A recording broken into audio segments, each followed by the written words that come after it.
वो आज प्रश्नावली 4.2 क्लास 10 है ना, सब्जेक्ट है आपका मैथ। तो हमें ये सीखना है कि गुणनखंड विधि से निम्न द्विघात समीकरणों के मूल ज्ञात करने हैं। क्या ज्ञात करने हैं? मूल। ठीक है, तो इसमें क्वेश्चन दिए हैं, पहला, दूसरा, तीसरा, चौथा, पांचवा। तो इन मूल ज्ञात करने से पहले हम एक बेसिक चर्चा कर लेते हैं इसमें कि ये मूल क्या होते हैं। देखो, हमारा समीकरण होता था, एक मानक रूप होता था द्विघात का, इस तरह से, यही तो होता था। तो इसके हमें मूल ज्ञात करने हैं, है ना, शून्य जिसे कहते हैं। तो कितने अधिकतम हो सकते हैं? 2। कितने हो सकते हैं? 2, क्योंकि अधिकतम पावर कितनी है इसमें? 2 है। तो हमें कितने ज्ञात करने होंगे? 2 ज्ञात करने होंगे, है ना। तो जो शून्य निकल के आएगा, जो 2 शून्य निकल के आएंगे, वो हमारा एक शून्य कोई, वो इस समीकरण, जैसे मानो इस समीकरण को अगर हम लेके चले तो इस समीकरण को संतुष्ट करेगा। यानी कि अगर जो मान निकल के आएगा, अगर वही मान हम इसमें लगाएंगे किसी एक, मतलब मान लीजिए इसको हल करते हैं, इसके अगर शून्य निकालते हैं तो इसी में अगर वो मान निकालते हैं तो ये क्या आएगा? 0 के मान के बराबर आएगा। दूसरा शून्य निकालेंगे इसी समीकरण का, वो भी अगर हम इसमें रख देंगे तो वो भी 0 के मान के बराबर आएगा।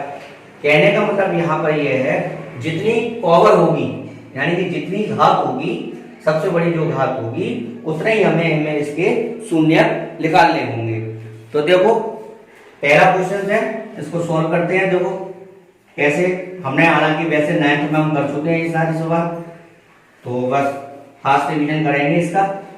ठीक है, और गुणनखंड इसलिए है, जितने भी क्वेश्चन अभी हमारे सॉल्व होंगे वो बिना गुणनखंड के नहीं होंगे। गुणनखंड एक बेसिक चीज है, तो गुणनखंड तो हमें पता होना चाहिए, कैसे हमने 9th में किए थे, कैसे नहीं।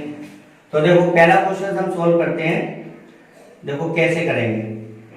x² - 3x - 10 बराबर 0।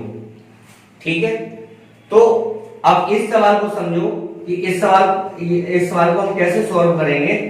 यानी कि 10 के ऐसे फैक्टर्स करने हैं, इस 10 के ऐसे फैक्टर्स करने हैं जिनका मान हमारा 3 आए।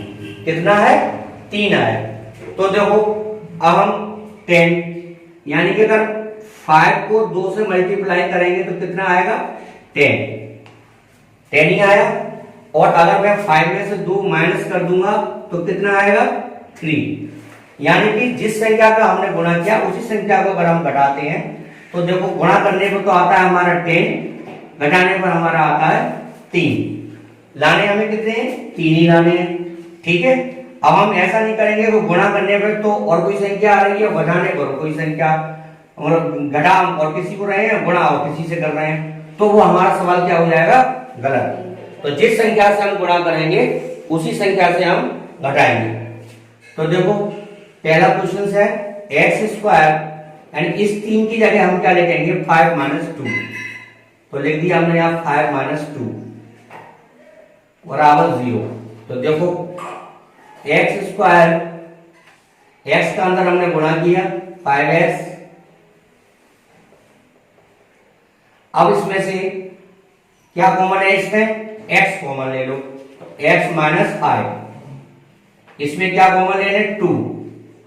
अब यहां समझने वाली बात है कि अगर हम कोष्टक से पहले अगर यहां माइनस है और जब हम कोष्टक खोलेंगे तो वो चिन्ह क्या हो जाएगा? सारे चेंज हो जाते हैं। यानी कि यहां क्या आ जाएगा? प्लस। ठीक है, अगर यहां प्लस होता तो यहां माइनस आ जाता। कोष्टक से पहले अगर माइनस है तो अंदर के सारे चिन्ह हमारे चेंज हो जाते हैं। माइनस होगा तो प्लस हो जाएगा, प्लस होगा तो माइनस हो जाएगा। सपोज करो, अगर कोष्टक से पहले यहां प्लस होता, अगर यहां प्लस होता तो कोई भी हमारा चिन्ह चेंज नहीं होता। चिन्ह कब चेंज होगा? जब कोष्टक से पहले माइनस है। तो देखो, 2 कॉमन ले लिया, यहां कितना आया? x - 5 बराबर 0। तो यानी कि एक ब्रैकेट में x - 5 और दूसरे ब्रैकेट में x + 2। ये हो गया हमारा, है ना। ये हमारे क्या हुए? गुणनखंड हो गए। अब हम मूल की बात कर रहे हैं, तो देखो, इसको चाहो ऐसे छोड़ दो, लेकिन अगर आगे x की वैल्यू निकालनी हो तो x माइनस 5 बराबर 0, तो x बराबर क्या आ गया 5।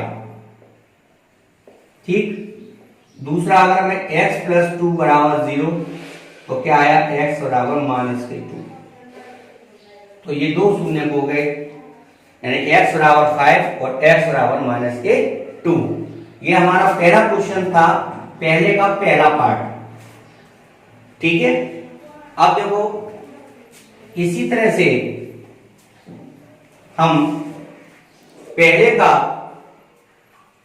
अब कौन सा ले लेते हैं, चलो अब अंडर रूट वाला ले लेते हैं। दूसरा तो आप लोग अपने आप करो, इजी है। यहाँ पर 2 है, यहाँ 6 है, 6 का गुणा अगर 2 में करेंगे तो 12 आएगा, और 12 के ऐसे फैक्टर करने हैं जिसका मान 1 आए, तो 4 माइनस 3 है ना। तो देखो अब हम जो सवाल करेंगे वो ये वाला करेंगे, अंडर रूट वाला। ज्यादातर बच्चे अंडर रूट देख कर घबरा जाते हैं, घबराने की कोई जरूरत नहीं है, इजी सवाल होते हैं, आसानी से हम कर सकते हैं। देखो कैसे करेंगे, तीसरा बता रहा हूं, पहले का तीसरा खंड। ठीक है, तो देखो under root 2 x square plus 7x plus 5 under root 2 बराबर 0। ठीक है, इसको सॉल्व करना है।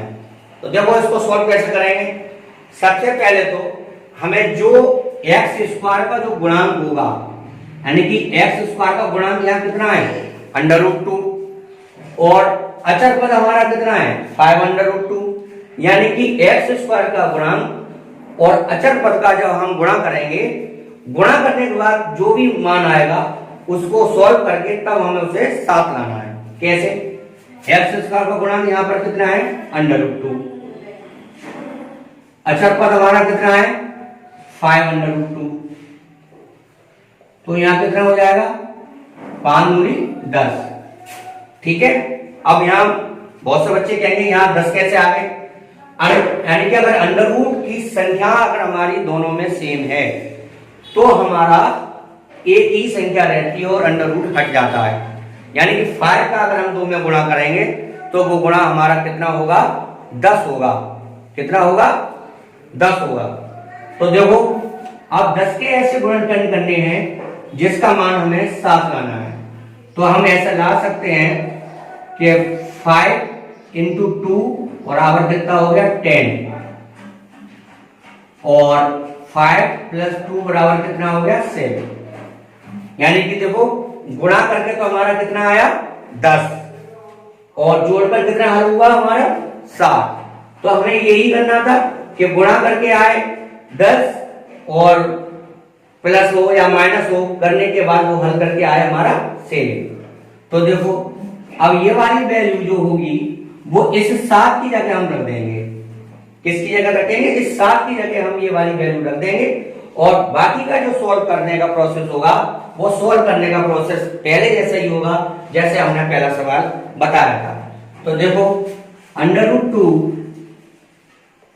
X square plus 5 plus 2 x plus 5 under root 2 बराबर 0। ठीक, देखो हमने इस 7 की जगह हमने ये वाली वैल्यू रख दी। ठीक है, तो देखो x का अंदर हम गुणा करेंगे, करो 5x, 2 का गुणा फिर इसमें भी करेंगे, प्लस के 2x प्लस 5 अंडर रूट 2 बराबर 0। अब जब हम कॉमन लेते हैं, अब मेन दिक्कत क्या आती है बच्चे में यहाँ कॉमन लेने की। जब हम कॉमन लेंगे तो कॉमन हमेशा हम ऐसे लेते हैं कि इस संख्या में कॉमन लेने के बाद जो अंदर ब्रैकेट में संख्या बचेगी और इस संख्या में ब्रैकेट कॉमन लेने के बाद जो ब्रैकेट में संख्या बचेगी वो दोनों संख्याएं हमारी सेम होना चाहिए। अगर वो दोनों संख्याएं सेम और चिन्ह में भी डिफरेंस है तो इसका मतलब कहीं ना कहीं हमारे गुणनखंड में गलती है। तो हम कोशिश ये करते हैं कि दोनों में सेम होगी। देखो कैसे, इसको हम अभी ऐसे उतार लें, इस 2 को हम ये लिख सकते हैं ना अंडर रूट 2 बराबर 2 गुणा 2। ठीक है, लिख सकते हैं वो, और यहाँ पर हम लिख सकते हैं 2 बराबर √2 गुणा √2, यानी कि हम इस तरह से ये वो चक्कर, ये बोर्ड में थोड़ी कमी है तो उसमें ऐसा लगेगा कि यह माइनस लगा हुआ था, इसलिए फिर मैंने इसे मिटा के नीचे लिख दिया, कंफ्यूजन ना हो। तो √2 का गुणा √2 से करेंगे तो कितना आएगा 2। इस 2 की जगह हम ये लिख दें यहाँ पर √2 गुणा √2 प्लस 5√2। अब हमारे दिमाग में ये बात आएगी कि साहब हमने इसी को ही चेंज क्यों किया, इसको चेंज क्यों नहीं किया? क्या आ सकता है क्यों नहीं किया? क्योंकि इन दोनों में कॉमन हमारा x ही था। अच्छा, इसमें हमारा √2 कॉमन आ सकता था। क्यों आ सकता था? अगर मैं 2 को √2 गुणा √2 लिख दूंगा तो हमारा इसमें √2 कॉमन आ जाएगा, और इसमें कुछ भी करने पर ना तो √2 को हम कॉमन ले सकते थे, ना इसमें से 5 में कोई किसी को संख्या को कॉमन ले सकते थे। अब हमने इसमें ये देखा कि इसमें x कॉमन है, x निकाल लो बाहर, इसमें √2 कॉमन है, x और देख लो यहाँ पर। तो देखो अब हमने ये देखा दोनों में संख्या हमारी क्या हो गई, सेम हो गई। जो संख्या हमारी यहां थी वही संख्या हमारी अब यहां आ गई, तो यानी कि दोनों में संख्या क्या हो गई, सेम हो गई। तो इसमें हम √2x प्लस 5 और दूसरे ब्रैकेट में x प्लस √2। अब हम पहला हल करेंगे तो √2x बराबर -5 और x बराबर -5 बटे √2, यानी पहला यानी एक मूल तो ये आ गया। दूसरा अगर हमें निकालना है तो इसी में x प्लस √2 बराबर 0 और x बराबर -√2। ये हमारे दोनों क्वेश्चन सॉल्व हो गए। इसी तरह से अब हमें जैसा पहला बता दिया हमने, पहला अलग कार्य का था, पहला दूसरा लगभग एक से थे, तो मैंने तीसरा बता दिया क्योंकि वो √2 में संख्या थी। अब हम बात करें इसके चौथे और पांचवें की, तो चलो मैं चौथा सवाल बता देता हूँ और पांचवा ऐसे ही होगा जैसा पहला और दूसरा को बता। तो देखो चौथा क्वेश्चन, देखो अब इसी में चौथा क्वेश्चन सॉल्व करते हैं हम। देखो 2x square minus x plus 1/8 बराबर 0, ठीक है। अब देखो सबसे पहले तो जो बटे में संख्या होगी उसका हम क्या लेंगे, एलसीएम। क्या लेंगे, एलसीएम। तो देखो तो हमने यहाँ 8 ले लिया एलसीएम। अब 8 का भाग हम गुणा हम 2 में करेंगे तो कितना होगा, 16x स्क्वायर माइनस 8x। 8 का भाग 8 में गया एक बार, यहाँ 1 बचेगा, तो 16x square minus 8x plus 1। 8 का 0 में कर दिया गुणा तो क्या हो गया, 0। अब देखो वही बन गया, कैसे ये समीकरण थे इस तरह के, इस तरह। तो अब हमें 16 का 1 में अगर हम गुणा करें तो कितना हो गया, 16। अब 16 के ऐसे फैक्टर करने हैं जिसका मान हमारा क्या है, 8 है। तो देखो करो 16 का फैक्टर करो, 2 8 16, 2 चौक 8, 2 दूनी 4, 2 एकम 2, ठीक है। तो देखो 2 दूनी 4 दूनी 8, और हमें लाने कितने थे यहाँ पर, 8 है, 8 लाने हैं। तो कैसे आएंगे आप बताओ, 2 दूनी 4 दूनी 8 दूनी 16, यानी कि 16 आ रहे हैं। तो और हमें लाने कितने हैं, 8। तो हम क्या करेंगे, 2 दूनी 4, 2 दूनी 4, यानी कि हमने यहाँ देखा 4 गुणा 4 का गुणा करते हैं तो 16, और 4 को अगर हम 4 में जोड़ते हैं तो कितना हो गया, 8। तो इस 8 की जगह हम क्या लिखेंगे बेटा, 4 + 4 लिख दो, 4 प्लस 4।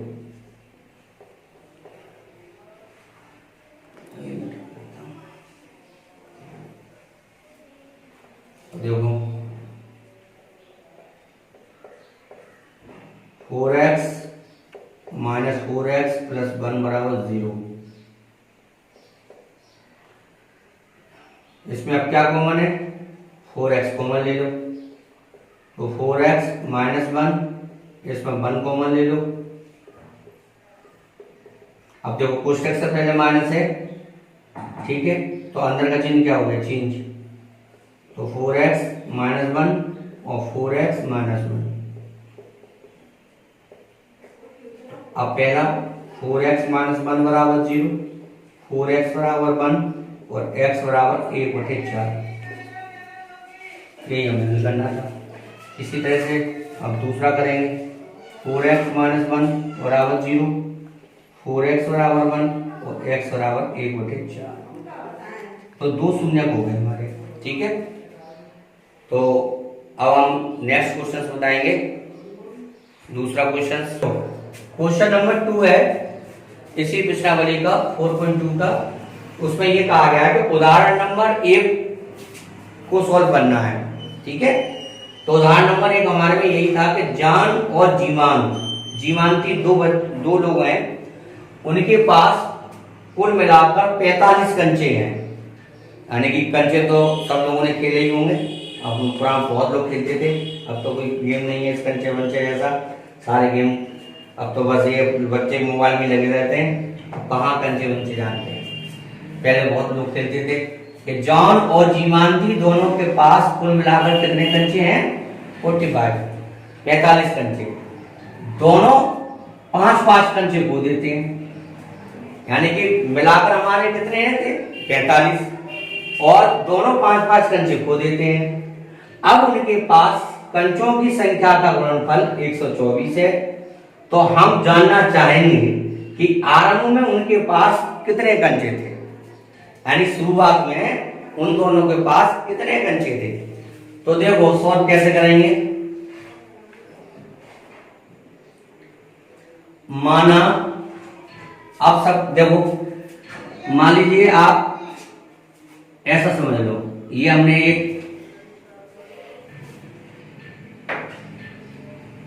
हमने बना लिया एक जॉन, ठीक है, और एक हमने बना ली जीवांती। सपोज करो ये जीवांती है,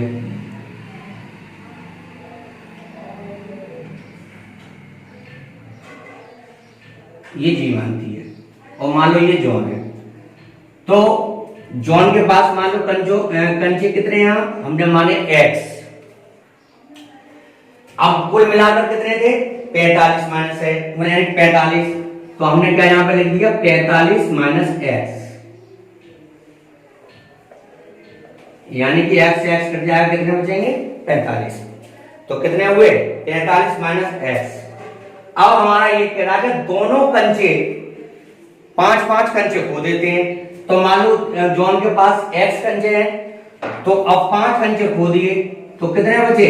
x माइनस 5, है ना। इसी तरह से जीवांती के पास कितने थे? 45 माइनस x। और अगर हम इसमें से 5 कंचे को खो देती है, तो 45 में से 5 गए तो कितने बचे? 40, यानी कितने बचे? 40 माइनस x। तो अब उसमें उन कंचों की संख्या का गुणनफल 124 है। तो संख्या हमारी क्या है? ये यही तो आई। तो इसका अगर हम गुणनफल निकालेंगे तो कितना रह जाता है? 124। ये अब हम इसे हल करना है। जो हमने यहां पर आपको डायग्राम के माध्यम से समझाया, इसी को हम सवाल में कैसे हल करेंगे इसको देखो, ठीक है। तो यहां पर लिखेंगे, माना जॉन के पास कंचों की संख्या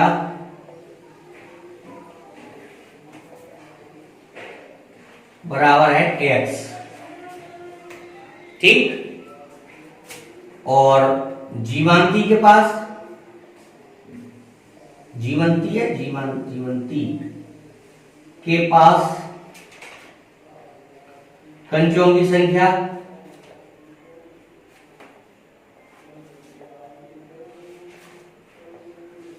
तैतालीस माइनस एक्स। ठीक, दोनों 5-5 कंचे खो देते हैं, दोनों 5-5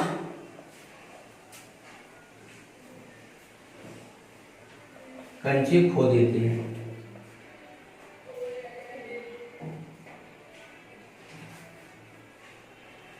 तो जॉन के पास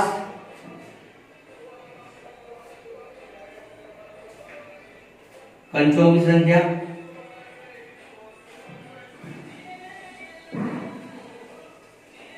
कितनी हो गई, x माइनस 5।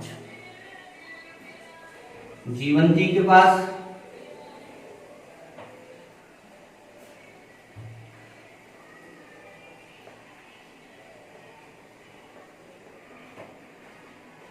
कंचों की संख्या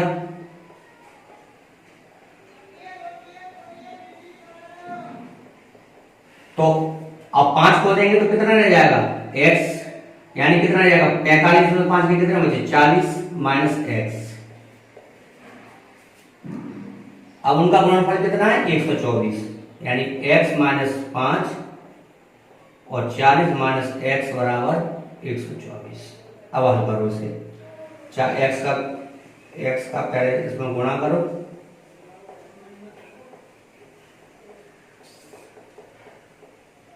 चालीस x minus x square minus 200 plus 5x बराबर 124। ठीक, और देखो माइनस के एक्स स्क्वायर, 40 में से 40 और 5 कितने हो गए, प्लस 45 और माइनस 200 बराबर 124। ठीक, तो माइनस एक्स स्क्वायर प्लस 45 में से 40, सॉरी एक्स है यहाँ पर, 45x माइनस 200 माइनस 124 बराबर 0। तो minus x square plus 45x, 200 और 124 कितने हो गए, 324, माइनस के अंदर गुणा कर दो,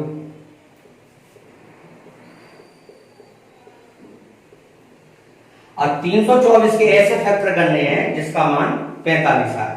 तो देखो 324 के करो,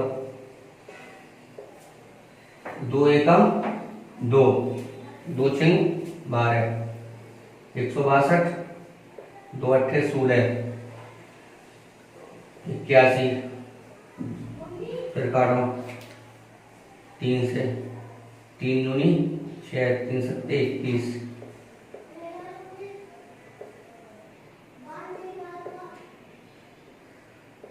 और में लाने कितने, 45। अब देखो 2 दूनी 4 तिया 12, 12 तिया 36 और 3 तिया 9, तो 36 और 9 कितने हो गए, 45। तो यानी कि क्या हो गया, 36 प्लस 9 कितने होते हैं, 45, और 36 का अगर 9 में हम गुणा करेंगे तो कितना आएगा, 324। ठीक है, तो इस पे ये लिख दिया करो, ये आपका करो x square minus 36 plus 9 x plus 324 बराबर 0।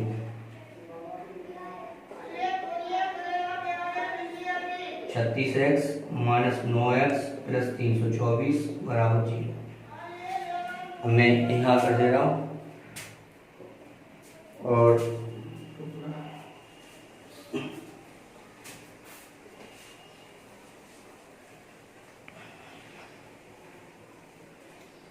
देखो कितना हो गया, इसमें से x कॉमन ले लिया, तो x माइनस 36 और इसमें 9 कॉमन ले लिया, तो x माइनस 36। ठीक, तो x माइनस 36 और x माइनस 9, तो x माइनस 36 बराबर 0, x बराबर 36 पहला आ गया। x माइनस 9 बराबर 0, x बराबर 9। अब उसमें पूछा क्या है, हम जानना चाहेंगे आरंभ में उनके पास कितने कंचे थे। अगर हम 36 रखते हैं जान के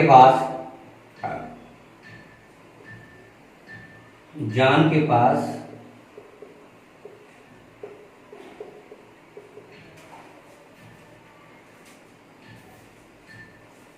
कंचों की संख्या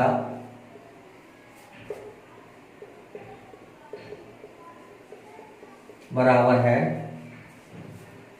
यानी कि कितने थे, x थे, यानी कितने हो गए 36। ठीक है, अगर हम 36 लेते हैं तो ठीक। और जीवंती के पास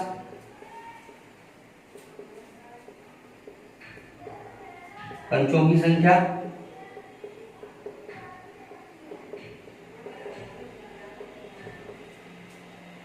कितनी, 45 माइनस एक्स, यानी 45 में से 36 के कितने बचे,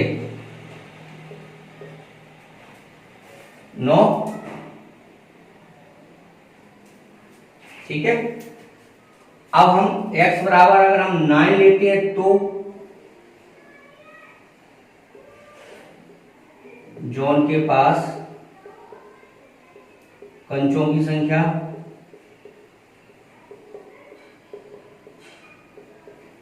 9, जीवंती के पास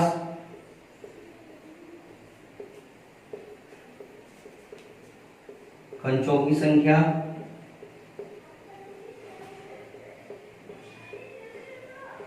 45 माइनस 9 कितने बचे,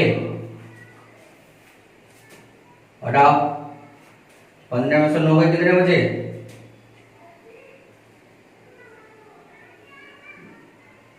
6, और यहाँ कितना रह गए 3, 36। तो देखो 36 और 9 अगर हम जोड़ते हैं तो होते हैं 45, और ये 36 और 9 जोड़ते हैं तो 45, यानी कुल मिला के कितने कंचे थे, 45 ही तो थे। तो देखो दोनों में हमारा सेम आया है ना, तो यही हमें निकालना था।